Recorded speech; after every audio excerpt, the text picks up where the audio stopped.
beginning to run out of time. Yeah. And this has been fascinating. I want to ask you loads and loads of questions, but I'm not going to be able to because all the people in the audience will want to ask you questions. But I'll take one liberty. This is a question you'll be asked all the time. When I write, I keep my writing close to me. I don't even dare to share it with my partner. And yet you write together. How do you do that? How do you write as a couple? Well, it's been an evolving process, hasn't it? And we're getting better at it. I think it would be fair to say. But we do a lot of planning together, and then we divide up writing tasks. In the early days, and that's probably still true, if there's a big medical component to a chapter, I'll do that.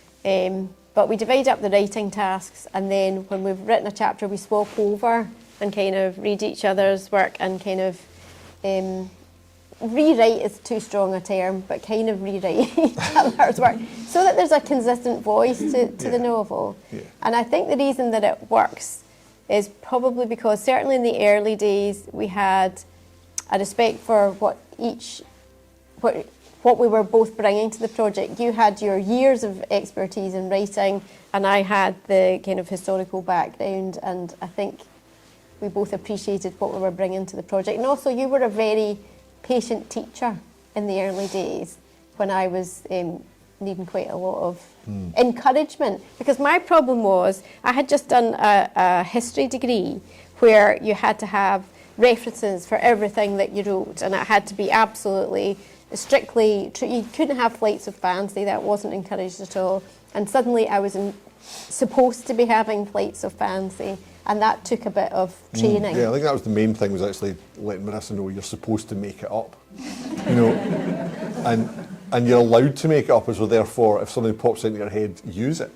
But yeah, what she trained me to do was be more disciplined in terms of planning and structure, because if you're trying to divide the labours of a novel, you both need to know where it's going, and we would kind of disagree over the fact that I would say there's only so much you can know about where it's going. You have to find the path yourself a wee bit at a time. You might know roughly where it's going in the end, and Marissa likes everything to be known up front, and I to try and say, look, you can't know it all. Sometimes you just have to let the characters evolve, and the more time you spend with the characters, the more you start to see how they would behave, and therefore how the story can get told that way, which she was reluctant to grasp, because as an anaesthetist walking into theatre and saying, let's just see how this goes, isn't really an option. So we've learned from each other. I mean, we work out on the ideas until we've got a fairly detailed sort of 5-act structure, and even that is not. We'll know some of some of the beats of the story, but sometimes we don't. So, for instance, with the new book, The Death of Shame, in Act 5, we have all these index cards, different colour for Raven and Sarah, and we've got what's going on at various points. But and a sign that Marissa had become comfortable with that or comfortable not knowing everything was. On Act 5, it just said at one point, something clever happens. And that we needed some moment of someone working it out, or, working out some revelation that was going to turn the tables, and we didn't know it, and I think you were comfortable not knowing it until we got closer. Yes, that was a great improvement, wasn't it? That was like how we thought, oh, we're really progressing here. Like, yeah, Marissa's not having a breakdown over the fact that we don't know what the something clever is yet. Yeah. Anyway, you in the audience will be dying to ask questions. This is such an opportunity. Anyone willing to be the first person to break the ice and see if you have a question? Yes. How do you keep track of the characters? If you have the same characters through the books, how do you keep track? Because obviously you've got to have, you can't cross any lines of information about what's happened in the character in the past and going forward. How do you keep track of that? Well, you've got a very good memory. Yeah.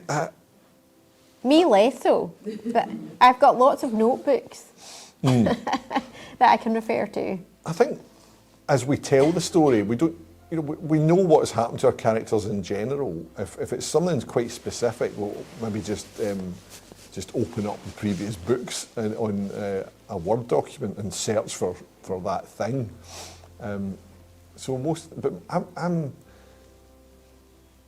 I can hold a lot of a story in my head while I'm writing it. I know that if I change one thing, what the ramifications will be, what I'd have to go back and change. While I'm writing it, it's like this huge equation. All the components of it are in my head and know how they affect each other. Once the book's written, I tend to forget it all. So actually, it's why we were talking about this earlier. That, on Mastermind a few years ago, someone had the novels of the Jack Parlebane novels that I'd written as a specialist subject, and they got 11 and I got 8. It's because I can't remember that stuff once I don't need to. But I think when it comes to Raven and Sarah, because it's the novels obviously have these complex plots, but the heart of the story is always about their relationship, and I think we always remember what's gone on there, what they've been trying to do, and what their sort of arc of change has been over the course of it. So that makes it easier, but sometimes we do have to go and root around in the previous books because we can't remember small details about people, or whether who they're related to, or what name we gave to somebody. Thank you. Any other questions? Yes? No, do you feel your, sorry, this is more to Christopher, do you feel your writing's improved because of the subject matter of Will and Sarah working with your lifetime? Do you think it's improved your...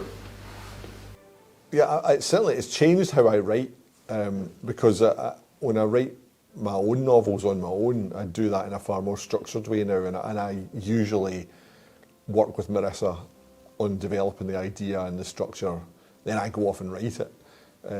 So my own work has now been transformed. In my last novel, The Cracked Mirror, which I think might be my best novel, I couldn't have taken on such a complex and ambitious novel if I didn't have Marissa to help me work it out, work out the structure and the story and the different threads. So it has transformed how I write, and it's given me a sort of a better discipline, and it's made me capable of more things, but it's almost like the peace of mind of knowing if I'm in real trouble, I've got someone I can bounce the details off of. I mean, having said that, Marissa was saying the other day about with The Cracked Mirror, she'd been involved in the planning of it, but she was really grateful not to be involved in the writing of it. How come? Sorry? It was so complicated. It was so complicated. So he would outline some of the plot to me, and if I could roughly follow what he was saying, that was good. But it was so complicated. I thought, oh, I'm so glad I'm not writing this. And it's a novel about there's sort of almost like two different novels in a way, because it's about what would happen if a Miss Marple character and a Harry Bosch character had to work together. So it was like two completely different styles had to be meshed together, and the most head-melting concept and plot that I've ever written. Yeah, and even when I read it afterwards, I was involved in the early stages of plotting it, and when I read it, I was reading it and I was like, I'm keeping up, and I was like, I got to the end, it's like, yes, I understood it all. And then you had a meeting with your editor, and he suggested a final twist, and I read it again, and I thought, oh, I think you may have lost me again. It was like I had to sit and think about it. Yeah. Well, that was helpful though, because then I thought, well, there's certain things I have to do to make that final twist land better. Although I should say it was a very complex novel for you to write. It had a kind of head-melting concept, but it was one of the easiest ones to read. That was the thing that got me when I was reading it. It was a very easy read. Yeah, it's that thing which we do with Ambrose Parry. So much of the work is in things that you're not going to notice. It's that you want it to really flow for the reader, but to do that, you have to work very, very hard to make it look simple. I've got a question, but anyone else got a last question before I ask? Yes. Do you have set times of the day that you read, that you sit down and write, or when do you? I know you said you've got a structure, but is it set within a time, or so many words per day? No, I just I walk a lot in order to work, so I tend to be at my best from like early morning all the way through. But Marissa will be sometimes working away till about 9 o'clock or later at night if she's absorbed. I'm not one for those. Past about 6 o'clock, nothing creative's going on in my head. Yeah, sometimes I find the evening quite... I don't know if it's starting to get dark outside and you know there's nothing else you can usefully do. You know what I mean? There's less distraction. So yeah, the evenings are very productive for me. I'll ask a last question. I loved reading it. I couldn't put it down, but I was really struck by the highlighting of injustices in the past, which I think are probably very current nowadays too. And I wonder, is that just a part of your life, or are you trying to get a message in about the inequalities people face? Well, I think sometimes you're asked about writing and you say, you know, the common wisdom is write about what you know, but your take on it is write about what you feel passionate about.